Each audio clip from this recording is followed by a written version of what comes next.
yang dimurkai, bangsa. Pada asalnya manusia tidak terdiri dari bangsa-bangsa. Mereka semua adalah ummatan wahidah, umat yang satu. Karena munculnya bangsa-bangsa ini setelah Allah Tabaraka wa Ta'ala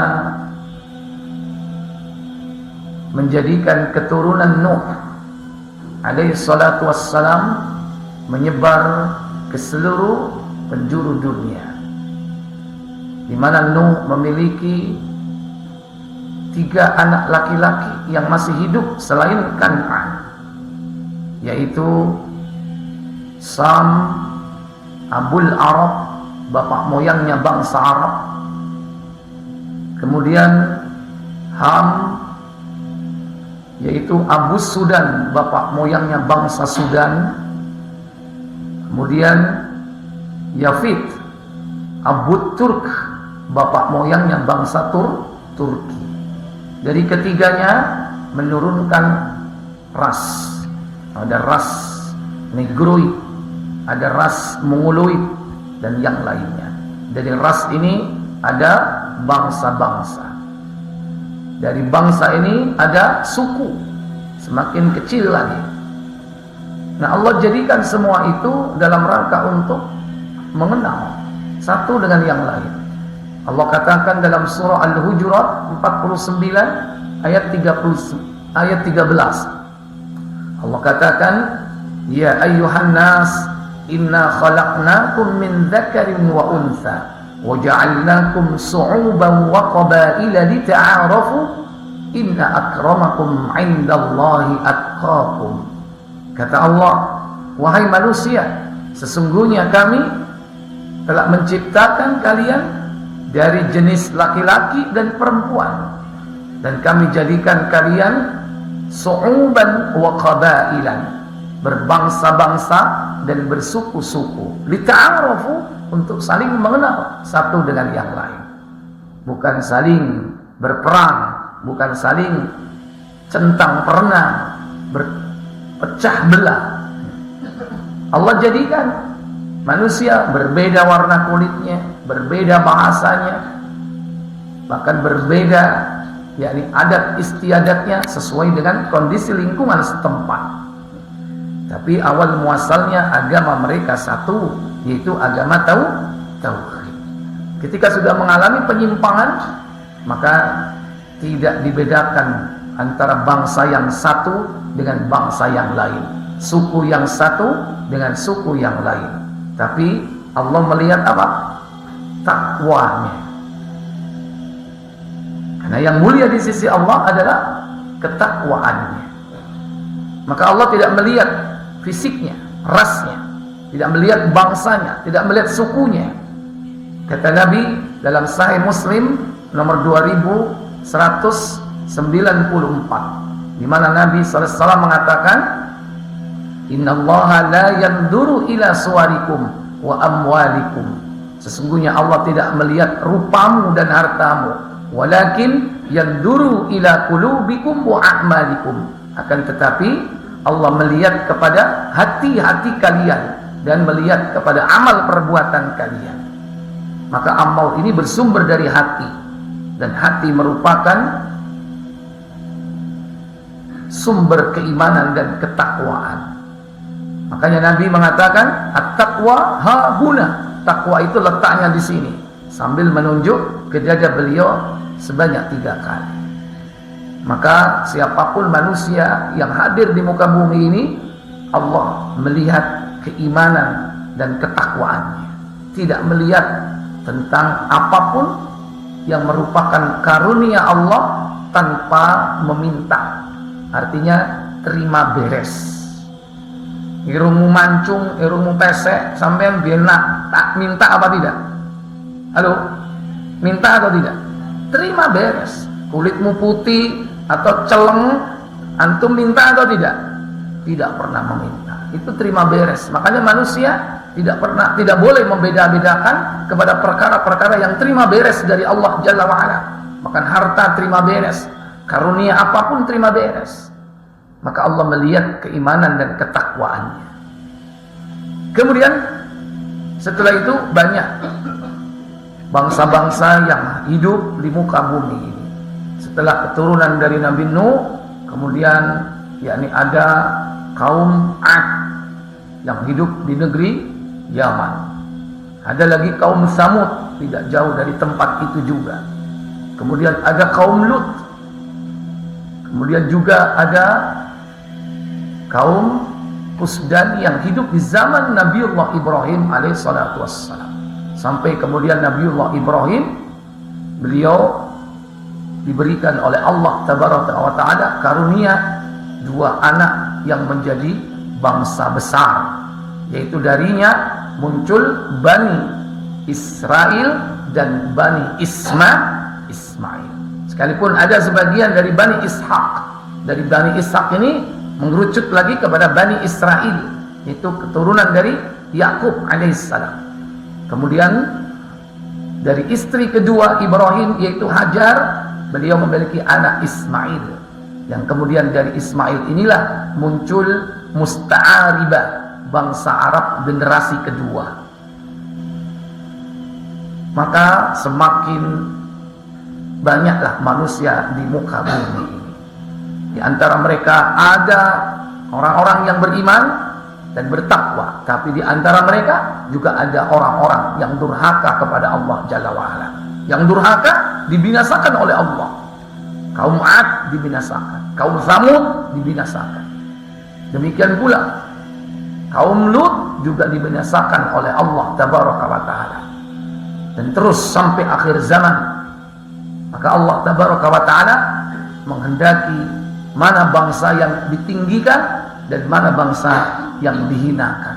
Ada kalanya pada mulanya ditinggikan, tapi setelah itu direndahkan, dihinakan, hanya karena mereka durhaka kepada Allah Jalla wa'ala. Dalam pembahasan kita malam ini, bangsa yang dimurkai secara spesifik yang dimaksud di sini adalah yakni yang disebut dalam Al-Quran dengan istilah atau sebutan Al-Maghdub.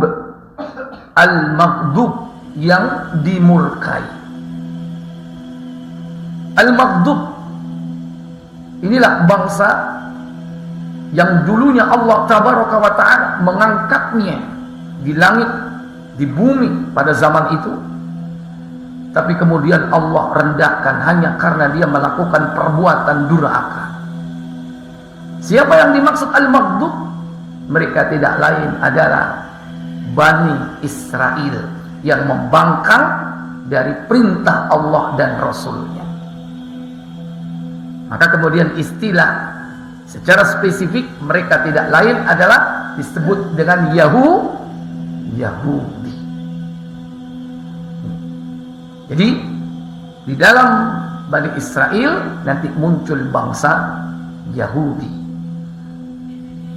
Maka Bani Israel tidak mesti Yahudi pada zaman itu, karena banyak di kalangan Bani Israel yang bertakwa kepada Allah tabaraka wa ta'ala. Sebagian ahli sejarah Yahudi ini dinisbatkan dari salah satu putra Yakub alaihissalam yang bernama Yahuda. Kalau tidak salah yaitu putranya yang keempat. Ini yang kemudian anak keturunannya banyak yang mengikuti, yakni kedurhakaan dan kesesatan, jadi orang-orang tua mereka terdahulu. Ikhwatal iman, a'azzani Allah wa iyyakum. Terutama sepak terjang mereka ini sudah tampak ketika mereka durhaka kepada Nabiullah Musa alaihi salatu wassalam. Padahal Nabiullah Musa alaihi salatu wassalam ditugaskan oleh Allah tabaraka wa ta'ala menyelamatkan Bani Israel dari perbudakan orang-orang Mesir atau Fir'aun ketika itu. Tapi justru ketika nikmat diberikan oleh Allah kepada mereka, justru mereka durhaka kepada Allah, menentang Allah, dan juga menyakiti hati Rasulnya yang tidak lain yakni Musa alaihissalam. Maka banyak dijelaskan dalam Al-Quran, terutama dalam surah Al-Baqarah, tentang sepak terjang mereka. Di antaranya mereka disebut dengan Al-Maghdub di dalam surah Al-Maidah, surah yang kelima, pada ayat yang ke-60. Allah tabaraka wa ta'ala berfirman, hal unabbi'ukum bi syarrin min dzalika masubatan 'indallah man la'anahu Allah wa ghadiba Allah 'alaihim wa ja'ala minhumul qiradata wal khanazira wa abadat taghut dzalika syarrun makanan wa adallu an sawa'is sabil. Apa kata Allah? Katakanlah Muhammad, apakah akan aku beritakan kepadamu tentang orang-orang yang lebih buruk pembalasannya dari orang-orang fasik itu di sisi Allah? Siapakah mereka yang lebih buruk pembalasannya di sisi Allah tabaraka wa ta'ala? Yaitu orang-orang yang dikutuki dan dimurkai Allah. Man la'anahu Allah, itu orang yang dikutuk oleh Allah. Wa ghadiba alaihi, dan dimurkai oleh Allah, dilaknat dan dikutuk atau dimurkai. Di antara mereka, apa kata Allah? Di antara mereka ada yang dijadikan kera dan babi. Wa ja'ala minhumul qiradata wal khanazir. Di antara mereka ada yang dijadikan oleh Allah menjadi kera dan babi. Ini kutukan yang real, bahwa mereka ini betul-betul dikutuk oleh Allah tabaraka wa ta'ala, menjadi mirip seperti kera dan babi. Bukan kera dan babi yang sebenarnya, bukan, mirip. Dan yang ketiga apa? Yakni dan orang yang menyembah tauhid. Wa abadat tauhid, dan penyembah tauhid. Kalau menjadi kera dan babi, yang benar-benar mirip kera dan babi, itu terjadi pada saat itu. Maka berikutnya bukan mirip kera dan babi, tapi apa? Karakter dan sifatnya. Mereka mirip kera dan babi. Kalau dulu mereka dikutuk menjadi kera dan babi, apa sebabnya? Buka Al-Baqarah ayat yang ke-65. Baca tafsir Al-Baqarah ayat 65. Walaqad alimtumul ladzina i'tadaw minkum fis sabti faqulna lahum kunu qiradatan khashi'in. Apa kata Allah? Dan sesungguhnya telah kamu ketahui orang-orang yang melanggar di antaramu pada hari Sabtu. Lalu kami berfirman kepada mereka, jadilah kamu kera yang hina. Jadi mereka yang dijadikan kera dan yang hina, kemudian dijadikan babi, karena mereka telah melanggar perjanjian dengan Allah untuk beribadah pada hari Sabtu. Akhirnya mereka dikutuk menjadi kera dan babi. Generasi mudanya menjadi kera, generasi tuanya menjadi babi. Mereka tidak hidup kecuali hanya 3 hari, tidak makan, tidak minum. Setelah itu mereka mati. Mereka tidak beranak pinak, karena memang Allah sudah menciptakan kera dan babi jauh sebelum mereka dikutuk. Allah menciptakan kera dan babi sebagaimana Allah ciptakan seluruh fauna atau hewan, yaitu pada hari Kamis, sebelum Allah menciptakan Adam. Tapi mereka dijadikan mirip seperti kera dan babi. Kemudian mereka dijadikan oleh Allah sebagai penyembah tauhid. Nah, ini yang sampai akhir zaman. Mereka dijadikan sebagai penyembah tauhid. Apa tauhid? Tauhid itu pertama iblis. Siapa lagi yang kedua? Yaitu orang yang diibadahi dan dia ridho diibadahi. Ini tauhid. Yang ketiga, orang yang memanggil orang lain untuk menyembahnya. Kalau yang kedua, orang-orang pada menyembah ibadah wa huwa ridha, sementara dia ridha diibadahi. Nah, yang ketiga, mengajak orang lain untuk menyembahnya. Ini tauhid. Dan yang keempat, orang yang mengklaim bahwa dirinya mengerti perkara yang gaib. Itu termasuk tauhid.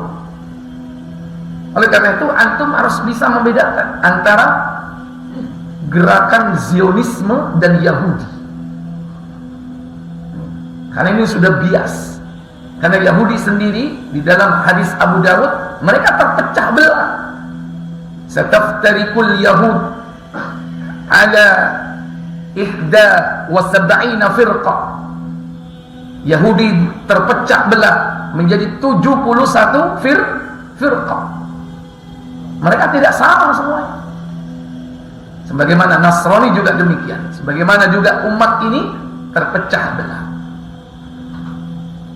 Maka Zionisme, inilah orang-orang Yahudi, mereka yang menyembah Toh. Adapun mereka sebelumnya memang sudah orang-orang yang dikutuk oleh Allah Tabaraka wa Ta'ala, di mana mereka melakukan kedurhakaan, pembangkangan kepada Allah Tabaraka wa Ta'ala. Dalam surah Ali Imran pada ayat 112, Allah katakan, duribat alaihimudz zillatu aynama thuqifu illa bihablin minallah wa hablin minan nas wa duribat alaihimul maskanah dzalika biannahum kanu yakfuruna biayatillahi wa yaqtuluna an-nabiyyina wa yaqtuluna al-anbiya'a bighairi haqq dzalika bima asaw wa kanu ya'tadun. Nah, ini wujud dari kutukan Allah Tabaraka wa Ta'ala kepada mereka. Kata Allah, silakan, Ali Imran 112, mereka diliputi kehinaan di mana saja mereka berada, kecuali jika mereka berpegang kepada tali agama Allah dan tali perjanjian dengan manusia. Setiap kali mereka berjanji, membuat perjanjian dengan manusia, selalu mereka salahi. Demikian pula perjanjian dengan Allah. Mereka sudah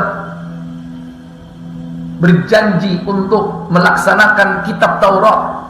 Perjanjian ini bahkan disebut dengan mitsaqan ghalidhan, perjanjian yang agung. Wa id akhadna mitsaqakum wa rafa'na fawqakumut tur. Dan ingatlah ketika kami berjanji dengan mereka dan diangkat gunung Tur Sina. Khudhu ma atainakum biquwwah. Pegang teguhlah kitabmu ini dengan kuat. Tapi apa yang terjadi? Mereka selalu rusak perjanjian itu dengan Allah. Ketika mereka diperintah untuk memasuki negeri Palestina, mereka tidak mau. Justru Nabi Musa yang disuruh berperang bersama Allah. Pergilah kau bersama Allah berperang, aku duduk di sini menunggu kemenangan. Kalaupun mau mereka masuk, disuruh mengatakan wa qulu khittatun, kami telah bertobat. Tapi apa? Mereka mengatakan wa qulu khintatun. Apa? Khinta, gandum, panganan yang disebut. Ini kedurhakaan mereka. Baik, lanjut. Dan mereka kembali mendapat kemurkaan dari Allah, dan mereka diliputi kerendahan. Yang demikian itu karena mereka kafir kepada ayat-ayat Allah. Dzalika bi annahum yakfuruna bi ayatillah. Kemudian, dan membunuh para nabi tanpa alasan yang benar. Yaqtulunal anbiya'a bighairi haqq. Dia suka membunuh para nabi tanpa alasan yang benar. Dzalika bima asaw wa kanu ya'tadun. Yang demikian itu disebabkan mereka durhaka dan melampaui batas. Mereka kufur kepada ayat-ayat Allah. Kalau tidak mau melaksanakan ayat-ayat Allah, mereka rubah ayat-ayat itu. Mereka rubah, mereka tulis dan mengatakan ini adalah ayat-ayat Allah. Kata Allah Tabaraka wa Ta'ala dalam surah Al-Baqarah dalam ayat yang ke 78 ya, atau 78-79. Fawailul lilladzina yaktubuna wa yaktubuna bi aydihim thumma yaquluna hadza min indillahi liyashtaru bihi thamanan qalila wa wailul lahum mimma katabat aydihim wa wailul lahum mimma yaksibun. Ayat berapa itu? 79. 79. Silakan. Maka kecelakaan yang besarlah bagi orang-orang yang menulis Alkitab dengan tangan mereka sendiri, lalu dikatakannya ini dari Allah, dengan maksud untuk memperoleh keuntungan yang sedikit dengan perbuatan itu. Maka kecelakaan yang besarlah bagi mereka akibat apa yang ditulis oleh tangan mereka sendiri, dan kecelakaan yang besarlah bagi mereka akibat apa yang mereka kerjakan. Yaktubuna al-kitaba bi aydihim, dia menulis Alkitab dengan tangannya, kemudian diklaim hadza min indillah, ini dari Allah. Kalau tidak dia lakukan ini, apa? Dia hapus itu salah satu hukum-hukum ayat Allah. Jadi dihilangkan. Kalau menulis ini bisa jadi apa? Menambah. Kalau enggak dihapus. Awalnya ditutup-tutupi. Ketika datang Nabi SAW, saat ada 2 orang Yahudi dihukum rajam, ditanya, apa seperti ini hukuman rajam? Hukuman bagi pezina? Ternyata tidak dirajam. Mereka hanya apa? Dicap hitam seluruh tubuhnya, dikarak keliling kota. Kata mereka, iya, beginilah cara kita menghukum orang yang berzina. Kalau kau memang benar, ambil kitab Tauratmu, bawa ke sini. Kemudian diambil Taurat, mereka disuruh baca. Apa yang dilakukan oleh Yahudi ini? Buka Sahih Muslim nomor 1689 kalau tidak salah. 1680 dari Nafi. Ya.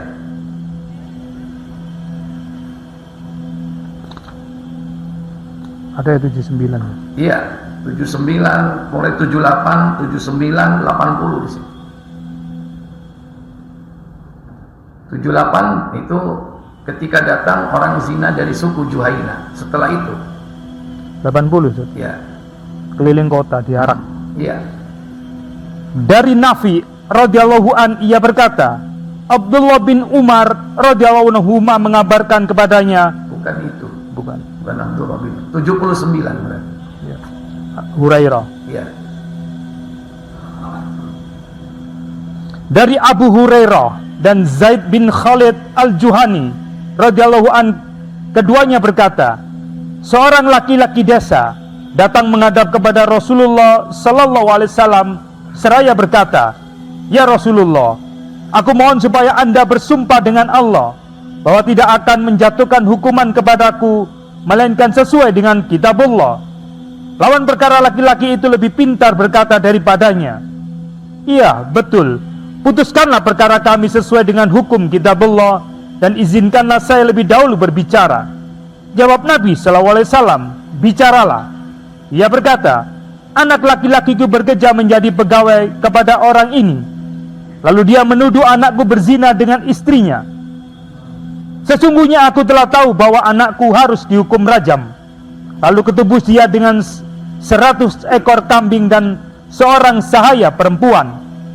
Kemudian aku bertanya kepada orang-orang pandai atau ulama. Mereka mengatakan bahwa anakku harus dihukum deras 100 kali dan dibuang atau dipenjara 1 tahun. Sedangkan yang perempuan mendapat hukum rajam sampai tewas. Maka bersabda Rasulullah SAW, demi Allah yang jiwaku di tangannya, aku menjatuhkan hukuman bagi kedua belah pihak niscaya sesuai dengan kitab Allah. hamba saya dan kambing ditolak. Hamba saya dan kambing ditolak. Itu sogokan. Nabi tidak bisa kompromi. Sekalipun dalam Al-Quran tidak disebutkan hukum rajam, yang ada cuma apa? Derah. Cambuk atau dera dalam surah An-Nur. Adapun rajam, beliau langsung mempraktekkannya. Jadi terdapat dalam as-sunnah fi'liyah. Karena hukum ini tidak pernah dihapus, sekalipun diturunkan Al-Quran, tetap berlaku. Kemudian, anakmu harus didera 100 kali dan dibuang atau dipenjara 1 tahun. karena dia masih perjaka. Jaldu mi'atin wa nafyu sana. 100 kali dera, dipenjara 1 tahun. Itu bagi mereka yang belum menikah. Adapun muhsan yang sudah menikah, apa kata Nabi? Hai Unais, besok pagi pergilah engkau kepada istri orang ini, lalu periksa apakah dia memang berzina. Jika dia mengaku berzina, rajamlah dia. Kata Abu Hurairah, besok pagi Unais pergi memeriksa perempuan itu, ternyata dia mengaku telah berzina. Rasulullah memerintahkan supaya dia dihukum rajam, maka dirajam orang tersebut. Nah, di saat yang lain ketika Rasulullah SAW melihat 2 orang yang dihukum dengan cap hitam, ternyata mereka adalah dari kalangan Yahudi, diklaim bahwa keduanya telah melakukan perbuatan zina. Baik, apa yang terjadi? Bahwa Rasulullah SAW mengingkari apa yang dilakukan oleh orang-orang Yahudi tersebut tentang hukum Allah yang bernama rajam dan dera. Silakan. 80. Lanjutnya. Iya. Dari Nafi radhiyallahu an, ia berkata, Abdullah bin Umar mengabarkan kepadanya bahwa seorang laki-laki dan seorang perempuan Yahudi dihadapkan orang kepada Rasulullah SAW karena keduanya dituduh berzina. Rasulullah SAW pergi menemui orang-orang Yahudi itu dan melakukan pemeriksaan terhadap mereka. Tanya beliau, apa yang kalian ketahui dalam Taurat tentang hukuman bagi orang yang berzina? Jawab mereka, kami lumari muka mereka dengan arang. Kemudian kami naikkan keduanya ke atas kendaraan dengan posisi berbelakang-belakangan, lalu diarak keliling kota. Jika kalian benar, coba perlihatkan kepadaku kitab Tauratmu itu. Lalu mereka bawa kitab Taurat dan mereka baca di hadapan beliau. Ketika itu Rasulullah bersama seorang sahabat yang bernama Abdullah bin Salam. Dia adalah mantan Yahudi yang masuk Islam. Sedikit sekali yang masuk Islam. Nabi sendiri mengatakan jika ada 10 orang Yahudi yang masuk Islam, pasti mereka akan masuk Islam semua. Tapi bisa dihitung dengan jari. Abdullah bin Salam ini. Dan dalam riwayat yang lain seorang pemuda yang mau mati, kemudian dia diajak masuk Islam, akhirnya dia taslim. Baik, lanjut. Ketika bacaannya sampai kepada ayat rajam, pemuda yang membaca meletakkan tangannya menutupi ayat rajam dan lewat kebacaan ayat berikutnya. Inilah kelicikan orang Yahudi tersebut. Padahal secara tekstual hukum rajam itu ada dalam kitab Taurat. Tapi ketika dia membaca, tangannya menutupi kalimat yang menunjukkan tentang hukum rajam itu. Maka apa kata Abdullah bin Salam? Tetapi Abdullah bin Salam yang ketika itu mendampingi Rasulullah SAW berkata, ya Rasulullah, suruhlah dia mengangkat tangannya. Ketika pemuda itu mengangkat tangannya, ternyata di bawah tangannya itu terdapat ayat rajam. Rasulullah SAW memerintahkan supaya keduanya dihukum rajam. Maka dirajamlah keduanya. Kata Abdullah bin Umar, aku ikut merajam keduanya. Kulihat yang laki-laki bersikap melindungi yang perempuan dari lemparan-lemparan batu dengan tubuhnya. Inilah wujud daripada apa? Wa yakfuruna. Ini ingkar kepada min ayatillahi, ayat-ayat Allah. Kemudian wa yaqtulunal anbiya, membunuh apa? Membunuh para nabi. Siapa nabi yang dibunuh oleh orang Yahudi? Yang sampai mati akhirnya? Nabi Allah Zakaria. Nabi Allah Yahya. Bahkan Nabi kita Muhammad SAW, jangankan dari kalangan mereka, bangsa mereka sendiri, mereka bunuh, apalagi bangsanya berbeda, bukan dari Bani Israel tapi dari Bani Ismail. Dan itu sudah pernah dilakukan berkali-kali, mau membunuh Rasulullah SAW, baik dengan cara halus maupun dengan cara kasar. Awal muasal mau terjadinya perang Khaybar gara-gara Rasul SAW mau dijatuhi batu besar dari atas lantai 2. Rasul tahu dari malaikat Jibril, langsung pulang segera. Sahabat bingung, katanya mau menyelesaikan masalah, kok Nabi langsung pulang.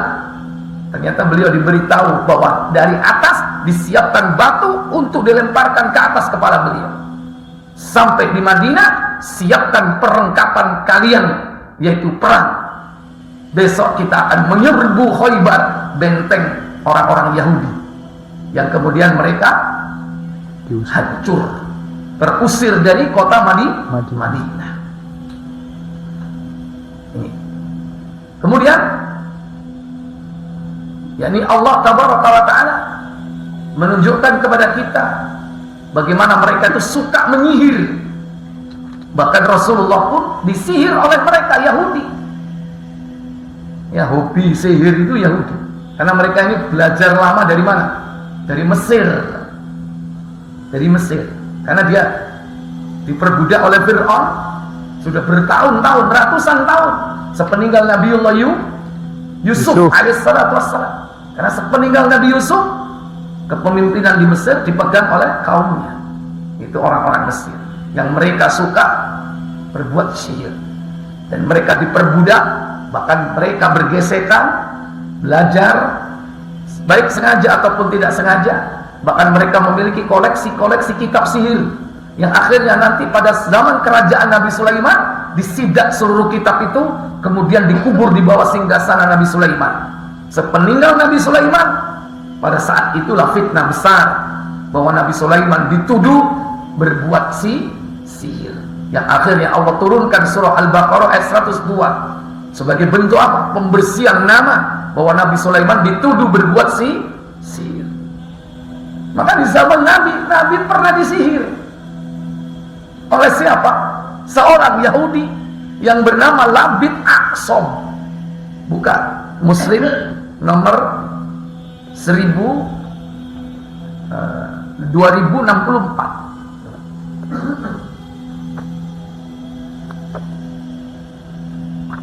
Ketika itu beliau seakan-akan melakukan sesuatu perbuatan, padahal tidak. Beliau mengigau. Maka kemudian didatangi Nabi oleh dua malaikat, yaitu Jibril dan Mikail. Kemudian keduanya menyembuhkan atau menyelesaikan sihir yang dilakukan oleh Labid Aqsom dengan mendatangi sumur Dhi Arwan yang airnya sudah merah seperti darah. Bukan, 2016. Judulnya disihir judulnya. Oh bukan, menerima upah mantra. Di sekitar situ disihir. 1056 atau 2056. 2050. Apa itu? Aisyah Labid bin Aqsom. Disihir. Iya, silakan. Dari Aisyah radhiyallahu anha, ia berkata, seorang Yahudi dari Bani Suraik bernama Labid bin Aqsom menyihir Rasulullah SAW sehingga beliau menghigau karenanya, yaitu bahwa beliau rasanya melakukan sesuatu yang sesungguhnya tidak dilakukannya. Karena itu pada suatu hari atau suatu malam beliau berdoa, kemudian doa dan mendoa. Sesudah itu beliau bertanya kepada Aisyah, ya Aisyah, ingatkah engkau bahwa Allah Subhanahu wa Ta'ala pernah memberitakan kepadaku tentang kedatangan dua orang laki-laki, yang satu duduk dekat kepalaku dan yang satu lagi dekat kedua kakiku. Lalu orang yang dekat kepalaku bertanya kepada orang yang dekat kakiku, atau sebaliknya, apakah sakit orang ini? Jawabnya, kena sihir. Tanyanya, siapa yang menyihirnya? Jawabnya, Labid bin Aqsom. Tanyanya, dengan apa dia mensihirnya? Jawabnya, pakai sisir dan rambut yang rontok bersama sisir itu, serta mayang kurma kering. Tanyanya, di mana sekarang? Dia menjawab, di sumur Zi'arwan. Kata Aisyah, Rasulullah SAW pergi mencari barang-barang itu ditemani beberapa orang sahabat. Kemudian beliau bersabda, "Ya Aisyah, kulihat air sumur itu kemerah-merahan warnanya, sedang pohon kurmanya kelihatan bagaikan kepala syaitan." Lalu aku bertanya, "Apakah Anda tidak membakarnya?" Jawab Nabi SAW, "Tidak, karena Allah SWT telah menyembuhkanku, dan aku tidak ingin membalas kejahatan orang. Oleh sebab itu, kusuruh kuburkan saja." Dibakar benda-benda sihir itu berarti membalas. Kalau tidak mau membalas, tidak perlu dibakar, cukup dikubur saja. Sekaligus memberikan faedah buat kita bagaimana tata cara menangani sihir. Dan sangat mungkin siapapun terkena sihir. Jangankan antum semua, Rasul saja kena apa tidak? Kena. Dan siapa yang melakukan ini? Yahudi. Ada lagi Rasul dicoba untuk dibunuh dengan cara diracun. Rasulullah dihadiahi sampil, bagian paha depan yang beliau sukai dari kambing, kemudian ditaburi oleh wanita Yahudi dengan racun. Itu tidak lama setelah usai menaklukkan benteng Khaybar, mereka melakukan makar untuk membunuh Rasul dengan diracun. Setelah ketahuan bahwa Rasul mau diracun, karena kambing atau daging itu sendiri yang ngomong kepada Rasul bahwa ini ada racunnya, jangan dimakan, tapi udah kadung tertelan sebagian. Maka dikumpulkan wanita Yahudi, tawanan-tawanan itu. Ditanya, siapakah penghuni neraka itu? Mereka menjawab, "Apa? Kami tidaklah menghuni neraka kecuali hanya sebentar saja." Makanya Allah turunkan kemudian surah Al-Baqarah ayat 80. Buka tafsirnya. "Lan tamassana an-naru illa ayyaman ma'duda. Qul attakhadtum 'indallahi ahdan falan yukhlifallahu ahdahu am taquluna 'alallahi ma la ta'lamun." Apa kata Allah? Dan mereka berkata, "Kami sekali-kali tidak akan disentuh oleh api neraka kecuali selama beberapa hari saja." Katakanlah Muhammad, sudahkah kalian menerima janji dari Allah sehingga tidak akan memungkiri janjinya? Ataukah kalian hanya mengatakan terhadap Allah apa yang tidak kalian ketahui? Baik. Jadi mereka mengatakan, waqalu lan tamassana an-nar, kami tidak akan pernah disentuh oleh api neraka illa ayyaman ma'duda, kecuali hanya sebentar saja. Maksudnya berapa hari? Cuma 40 hari saja. Loh, 40 hari apa maksudnya? Yaitu 40 hari ketika mereka menjadikan patung anak sapi sebagai sesembahan. Padahal yang melakukan itu zaman Nabi Musa, tapi dia mengaku kalau dia bakal masuk neraka selama berapa? 40 hari. Cuman dia mengklaimnya cuman 40 hari. Setelah itu kamu Muhammad dan pengikutmu yang akan menggantikan kami di neraka. Maka dibantah oleh Nabi, kami tidak akan pernah memasuki neraka. Tapi firman Allah tadi kan mengatakan, "Qul attakhadtum 'indallahi ahda." Katakan, apakah kau sudah mendapatkan janji itu dari Allah? Wa may, sementara Allah tidak akan menyelisih atau memungkiri janjinya. Atau kalian berkata sesuatu yang berdusta tentang Allah. Baik, sudah? Silakan tafsir. Langsung ke jantungnya. Kemana sih? Melalui ayat ini Allah menceritakan perihal orang-orang Yahudi tentang apa yang mereka nukil dan mereka dakwakan untuk dirinya sendiri, bahwa diri mereka tidak akan disentuh oleh api neraka kecuali hanya beberapa hari saja. Setelah itu mereka selamat. Maka Allah menyangkal pengakuan tersebut melalui firman Allah, "Katakanlah Muhammad, sudahkah kalian menerima janji dari Allah tentang hal tersebut? Apabila telah terjadi suatu perjanjian, pasti Allah tidak akan mengingkari janjinya. Tetapi yang terjadi adalah sebaliknya, dan apa yang mereka akui itu sama sekali tidak ada buktinya." Baik, sudah masuk. Ada. Ya. Silakan.